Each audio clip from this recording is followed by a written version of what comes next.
Page 60, play a third. At the top of this page, they're introducing you to an interval of a third. Remember, an interval is the distance between any two notes. Doesn't matter if they're played one after another, or at the same time, or one's played here and another one's played tomorrow. It doesn't matter when they're played. It's two notes, and that distance is an interval. We had seconds. The seconds, keep in mind, using white keys, the second is the next note, up or down. Those are seconds. Well, here we have a third. There's just one bigger. So on a third, you have one key in the middle. So that's a third. A third, a third, a third, or I can go down. Still a third, a third, a third, a third. So it's an interval of a third. There's more intervals, but let's just stay with this right now. We're just going to do thirds. In this piece of music, in the first measure, you have the C's and then E. Well, that distance between them is a third. And that's really what they're doing. There's a lot of thirds. They're not all thirds. They can put seconds in there.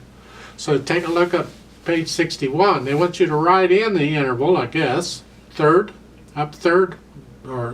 But if you look at number 3 here, where they have all these lines, they're not all thirds. There's some seconds in there too, so be careful. If you're going to write in the interval, you're going to have some seconds in there.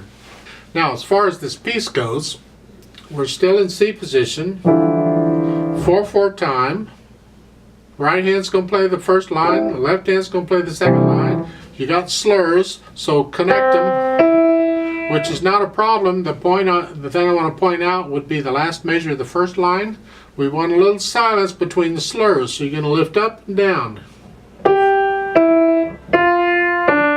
You don't have to play the second note real short, just short enough so you can hear a silence.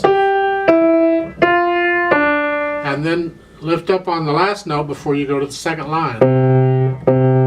Then in the last 2 measures of the second line, look at this slurs. You go here, then this, and then lift up before you play the E again for the last slur. So the last 2 measures is this way. So you just a little silence between the slurs. Keep the beat going. Just silence. You're just cutting the last note of a slur just a little bit short, just a hair short. A hair. Well, I'd recommend as practice, not just practice, the way you do it, is when you end a slur, lift up before you go to the next note.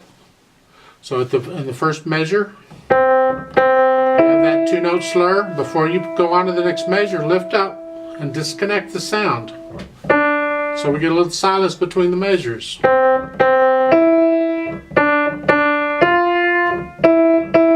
So between those two. Second line works similarly. So let's try this play a third out. I'll give us 4 counts because it's a 4/4 time, and let's be sure to do the slurs. So right hand and left hand in C position.